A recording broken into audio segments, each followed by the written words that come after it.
Bhagavate Vasudevaya. Reading from Srimad Bhagavatam, 4th Canto, Chapter 8, text number 48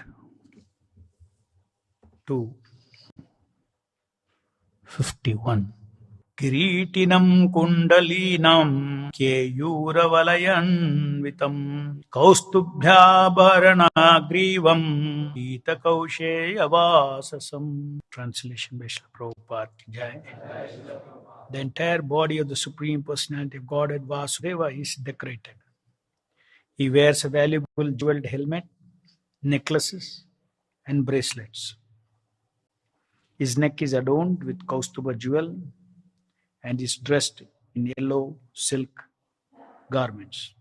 Text 49. Kanchi kalapa paryastam lasat kanchana nupuram darshaniyatamam shantam manonayana vardhanam. The Lord is decorated with golden bells around his waist, and his lotus feet are decorated with golden ankle bells. All his bodily features are very attractive and pleasing to the eyes. He is always peaceful, calm, and quiet, and very pleasing to the eyes and the mind. Text 50.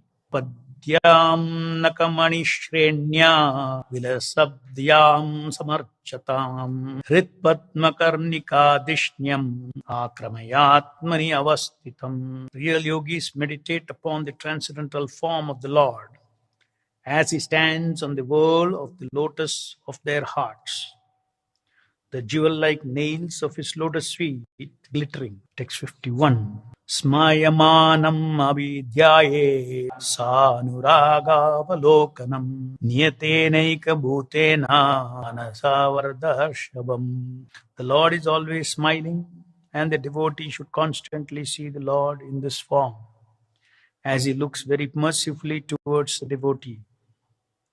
In this way, the meditator should look toward the Supreme Personality of Godhead, the benefactor of all benedictions. The word niyatena is very significant in this connection, for it indicates that one should execute the meditation practice as stated above. One should not manufacture a way of meditation on the Supreme Personality of Godhead, but should follow the authorized shastras and personalities. By this prescribed method, one can practice concentration upon the Lord until one is so fixed that he remains in trance, thinking always of the form of the Lord. The word used here is ekabhutena, which means with great attention and concentration. If one concentrates on the descriptions of the bodily features of the Lord, one will never fall down. Thus ends the Bhaktivedanta purport. So, the description of the transcendental form of the Lord is being continued here in these verses. Here, the different ornaments that the Lord wears is silk, yellow silk garment is all being described. And his composure as peaceful, calm, quiet, very pleasing to the eyes and the mind.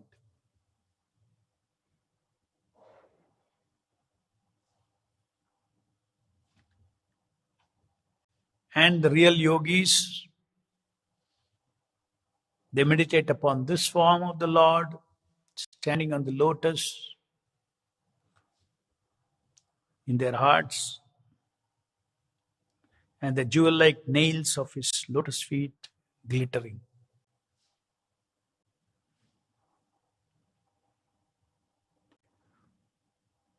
The Lord is always smiling, and the devotee should constantly see the Lord in this form. He looks mercifully towards his devotees. And then he should be seen as the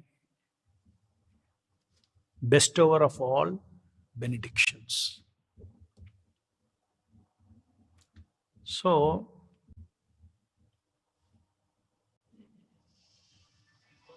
some of the things that we can connect this kind of meditation in our process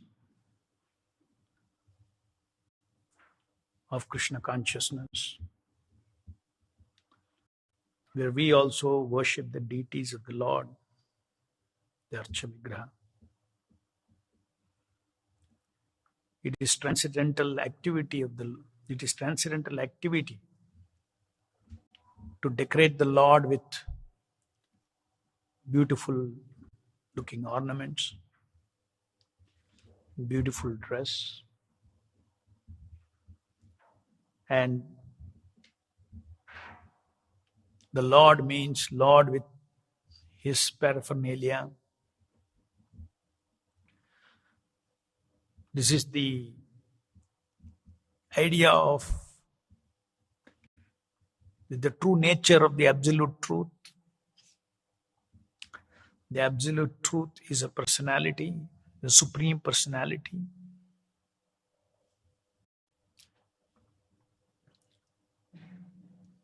It's very difficult for mental speculators to accept God is a person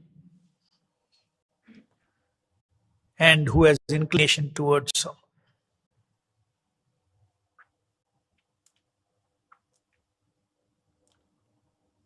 looking good with a lot of abharana.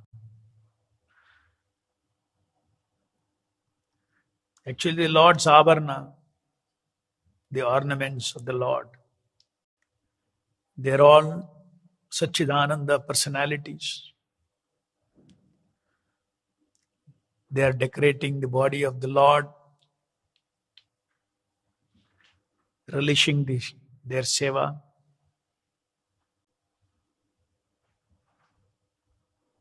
It is not like impersonal ornaments like we wear in this material world to decorate our dead bodies.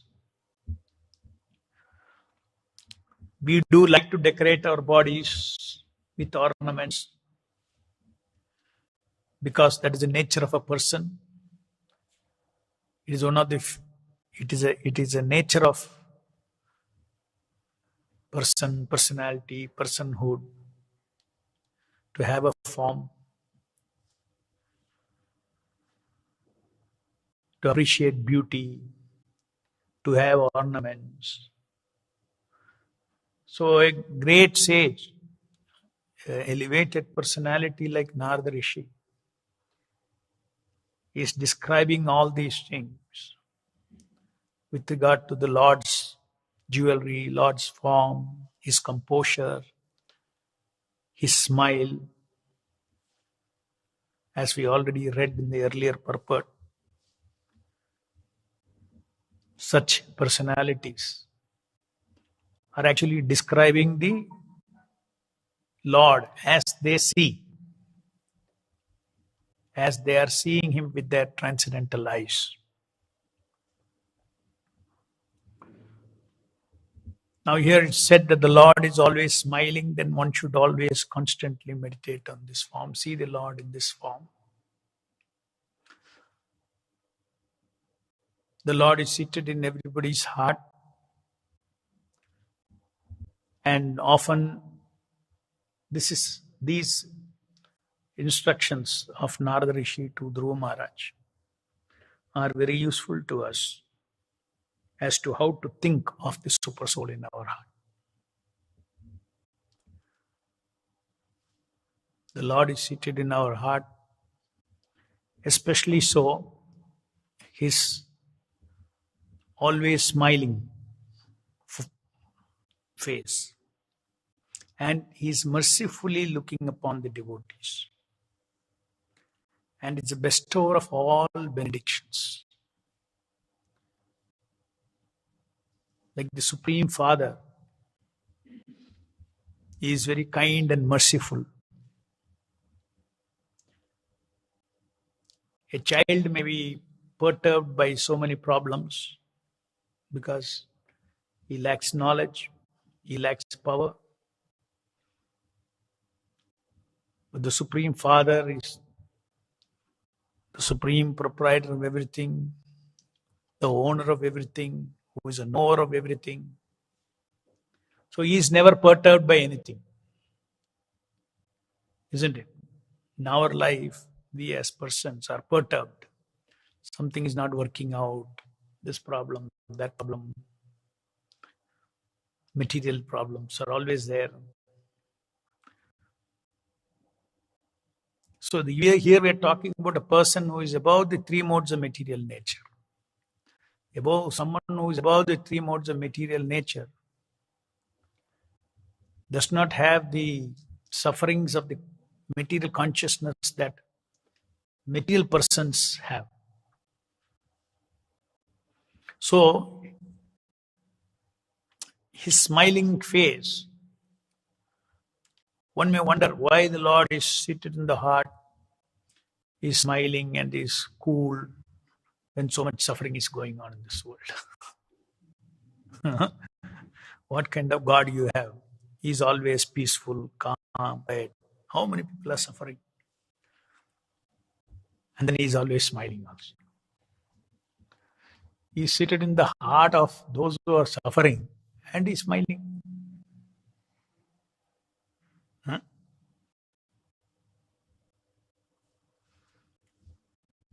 Yeah, he is not a mundane person. He is telling, come, you can also smile. Wake up. Wake up. Your suffering is not real. Your suffering is illusion. Your suffering is illusion, illusory. Your enjoyment is also illusory. Your suffering is also illusory. So why I should stop smiling? I am doing everything possible to wake you up. It's left to you, left to the living entities. Yes, you ask the question when you are suffering. You tell the karmi, the message is clear. Please ask why I am suffering. Ask first who you are. You're only imagining suffering. The details of suffering is not that of yours. The details of sufferings is that of the false ego.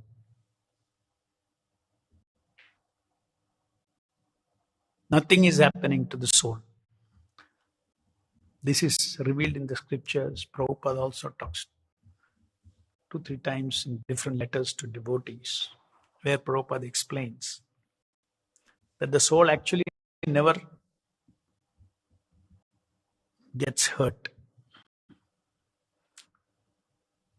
Soul only imagines.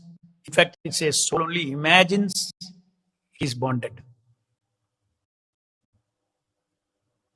He imagines he is bonded. Because his body is transcendental.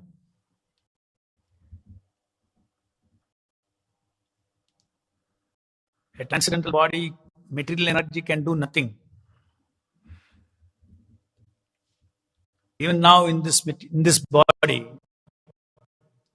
material energy can do nothing to the soul. But the soul is associating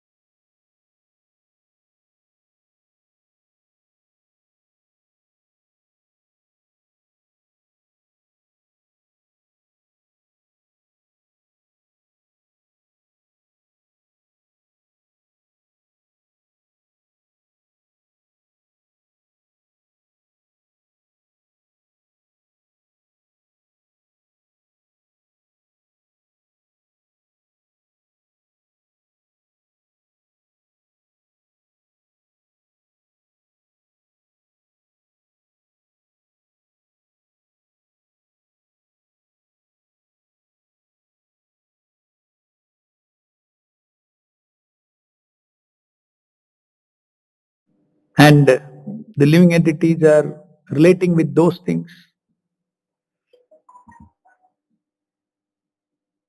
The impersonal energies of the Lord, nobody can escape the Lord. So, devotees, they understand that in the midst of any problems, in the midst of any difficulties, from the material point of view, there may be problem, there may be powerlessness, lack of control of the situation. But this is a very nice instruction here. If you remember the super soul as smiling, then everything ultimately it lightens up all sufferings of this material world. Otherwise, the sufferings of the material world, you take it so seriously. Our individual problems in life we take so seriously. In the midst of that seriousness, if you remember this verse, oh, even I am in the midst of all this, my Lord is smiling in the heart, in my heart. Immediately it lightens up. It'll come and it'll go. It's all temporary. We don't identify ourselves eternally with any situation, any difficulty. This is our problem. Our identification with the problems as eternal problems, our identification with the body as eternal body. That's where all the suffering comes.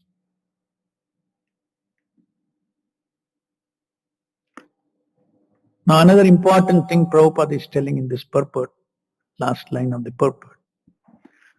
The word used here is ekabhutena, which means with great attention and concentration. If one concentrates on the descriptions of the bodily features of the Lord, one will never fall down.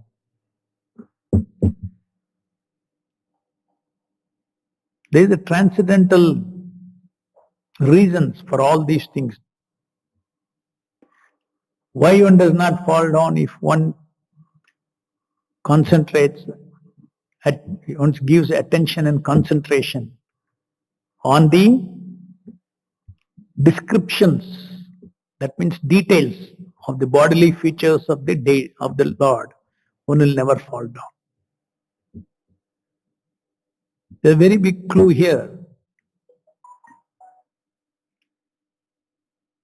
We always, as devotees, practicing Krishna consciousness, we want to know how I can be in Krishna consciousness without falling down.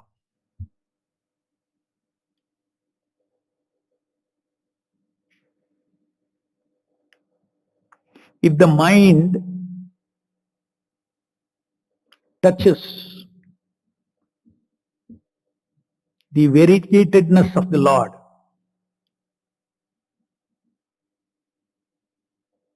the mind becomes purified. And mind becomes purified. Where is the fall down always happening? Fall down is always happening because of the mental concoction in the mind.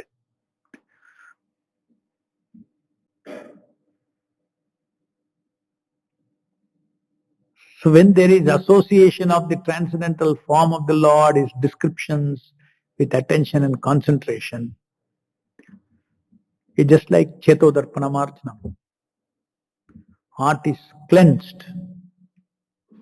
Actually, there's a process. These are all energies. Because that form, description, etc. is non-different from the Lord Himself. They're all Satchidananda Vastu. And when our mind touches the Satchidananda Vastu, how can the mind touch attention and concentration? Immediately mind becomes purified. So there's a big clue here, how to chant so that we never fall down.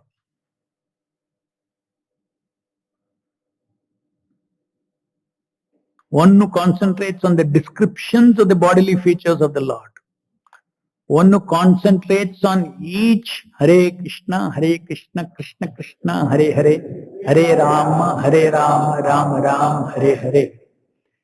If we can hear in a discerning manner,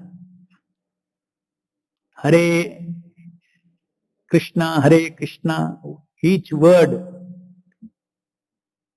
discerning way than from the next word. That means you are recognizing the variegatedness within the Hare Krishna Mahamantra. Hare Krishna, Krishna Krishna, Hare Hare, Hare Rama, Rama Rama, Hare Hare. You run with the mantra.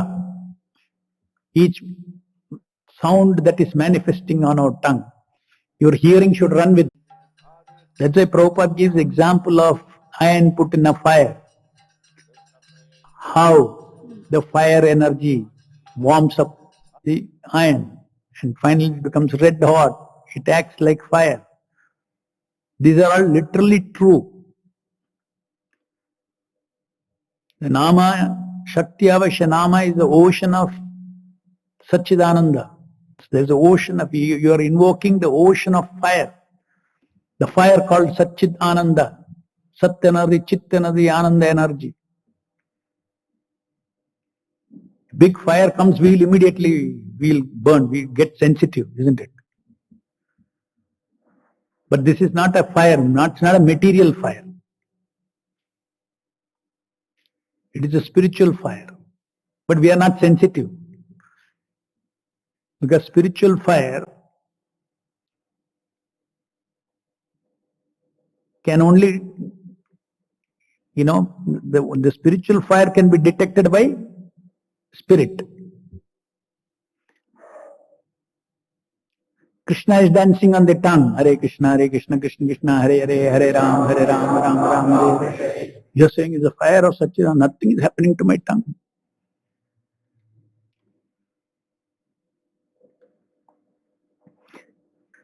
Yeah, you're engaging in devotion service, you're getting the credit for that. But ultimately, Prabhupada says that behind this tongue there is the spiritual tongue, which is sleeping. So our consciousness has to touch this sound. Tongue has to touch, mind has to touch. Then our spiritual mind will awaken, our spiritual tongue will awaken, and then automatically there is an awakening of our original consciousness. This is the whole process of Krishna consciousness. So on a daily basis, if somebody is hearing, discerningly hearing, sharply hearing, distinctly hearing, these are the vidhi, the way one should associate with sound Krishna. Krishna has come in a sound body before us. And when the Lord comes, sound body and his other body, and no difference. Hare Krishna, Krishna Krishna, Hare Hare, Hare Ram, Ram. So you cannot say, no, God is not there, God has not. No, God has come. Just like if you say in Rupa he has come before you, in a body he comes before you. Yes, in a body only he has come. He has come in a sound body. Gross body. Your gross ears can hear. So it's a gross avatara, Nama avatara. Gross body. So then we relate. Oh, the sound is before me. Sound Krishna. Prabhupada says sound Krishna is non-different from Krishna. Only thing is in the sound body. And sound body is to be associated with chanting and hearing. So the Lord word used ekabhutena, with great attention and concentration. It concentrates on the description of the bodily features.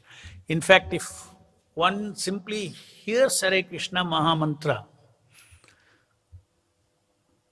uninterruptedly, then he is, at that moment, actually he is freed from the three modes of material nature. They are all not simply Prabhupada making statements.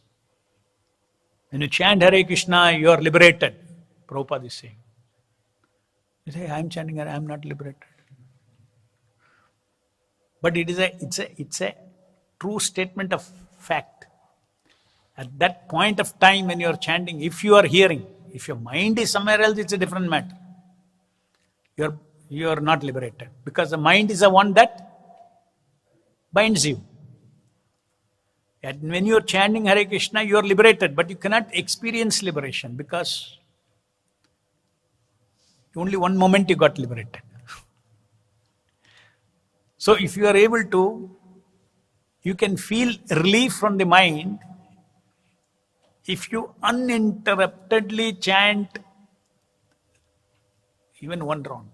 You can feel. What is uninterruptedly? Not uninterruptedly chant. Uninterruptedly hear. Many of us can do uninterrupted chanting. Hare Krishna, Krishna Krishna, Hare Hare, Hare Ram, Ram Ram, Hare Hare. And mind will be going everywhere.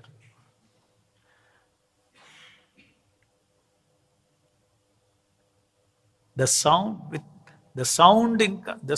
Krishna should be embraced. When you embrace somebody, don't leave him. Hum chodega nahi. So sound Krishna should be embraced with our attention. So if we are able to embrace the sound Krishna with our attention, our soul will get warmed up. We become free from our mind. We become free from our torture of our mind, torments of our mind. In our daily life, according to our guna, kala and karma, sukha, dukkha is all inflicted through the forces in the mind. Depression, feeling up, feeling down. So this is such a wonderful process that Prabhupada has given. You worship the deities in the morning and you chant 16 rounds. Actually, that day's quota of guna, kala, karma that is supposed to come, you put a dam across it. You put a dam across it. When you put a dam across huge flow of water, what happens? It doesn't come. It doesn't come as a flood. But if there are sluice gates, how much water you want, you can open. In a controlled manner, you can take your water. Similarly, if we chant and hear every day morning 16 rounds, whatever quota of guna, kala, karma has to come, whatever it may be, whether it is lust or this or that or whatever, Guru and Krishna, they are holding the sluice gates in the dam. They put the dam. So that's called dovetailing in devotion service. Very nicely they will dovetail. They'll use all your guna and kala, and you will feel purified. So our guna, kala, karma, our guna and karma also gets outlet. So Guru and Krishna engages. But if you don't have that dam built every day, because every day new waters are coming. Every day new waters are coming. New bijas are sprouting according to guna, kala, karma. New lust, new this thing, new everything is, whatever destiny is there as per our prarabdha karma, it comes. Today, if you're not disturbed, you should not be foolish to think that maybe 5 days from now I will not be disturbed. No guarantee. Some 10 times disturbance will come. So every day our mind is torturing us. Every day our mind is torturing us. But if we are able to put this damn early morning, then you will see there is no flood.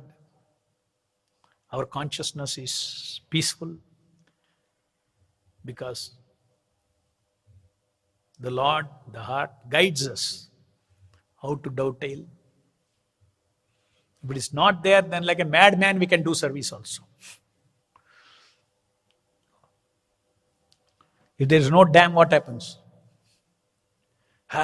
Go flood everywhere. Lord over him, isko dabao. If somebody who is very, his karma is like that.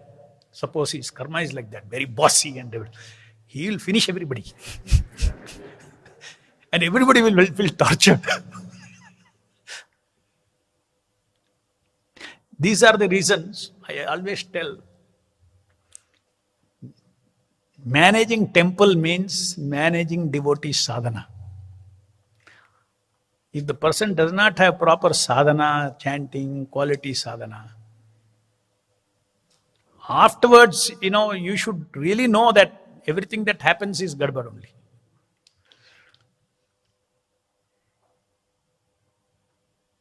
So that won't be a service with all the abilities. It won't be a service, but it will become feeding one's own anartha. This is the reason why our tendencies, our nature, our bodily, mental, intellectual abilities, all have to be used under the guidance of the Vaishnavas. It's easy, the Lord's will to manifest through a system, through others, for each one of us, than through our own determination, our own decision.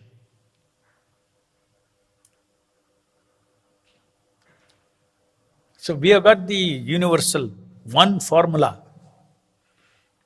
Every day, hear each word discerningly, practice that. How to do that? Mind becomes sharp. It's not easy. Prabhupada says one is indulging in sense gratification cannot hear. You cannot hear. So that is why this four regulated principle very important. You can hear very nicely and sharply if you follow those things. And when you hear nicely and sharply, not only Hare Krishna Mahamantra, reading Prabhupada's book, hearing sharply, reading Prabhupada's book is also hearing. Just like it said, if one concentrates on the descriptions of the bodily features of the Lord, similarly, if we apply our intelligence on the Bhaktivedanta purpose very carefully, with attention and concentration, what Prabhupada is saying, all this will spiritualize our mind. Spiritualize our mind. Any questions?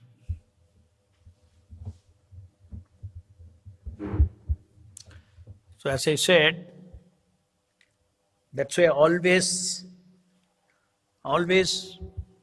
in our temple management means managing sadhana of the devotees, directing sadhana of the devotees, supporting sadhana of the devotees, guiding the sadhana of the devotees, how to increase the quality of your sadhana time, whatever you are doing, how to increase the quality of it. If you do all that, then it's very easy.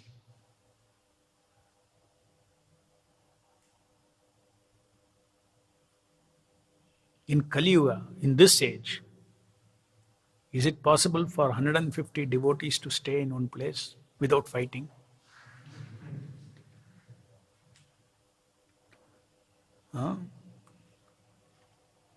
Why is it possible? Because the mind is fed every day with Hare Krishna Mahamantra. That is why. If it is not there, it is impossible. Impossible.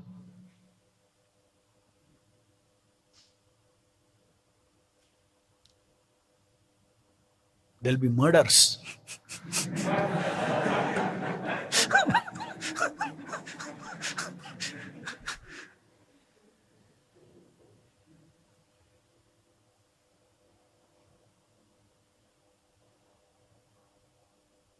Any questions? Hare Krishna, Prabhu. Yeah. Prabhu, how do we understand that among the 5 knowledge acquiring senses, All the? among the 5 knowledge acquiring senses, the tongue is the hardest to control, Tongue. while we have the examples of several sages who fell down because of the sense of sight, because of seeing alluring material forms. So, how do we understand that tongue is hardest to control when there have been several instances where the sense of sight has been the cause of fall down for several sages? Yes. Any of the senses, Krishna says, any one of the senses can take the soul away. That doesn't say, that doesn't, just because of that, it doesn't prove that tongue is not the highest. These are all incidences where any one sense goes away.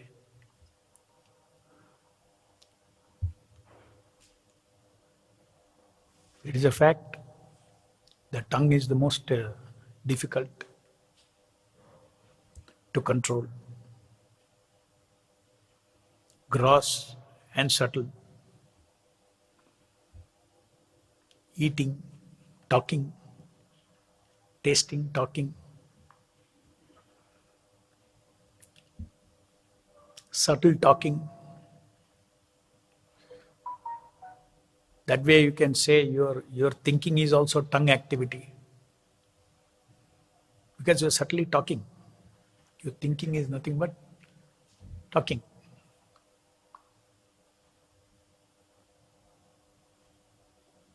So that is the most difficult to control. Any other question? ग्रंथराज Shrimad Bhagavatam की जय, जगत गुरु श्रील प्रभुपाद की जय.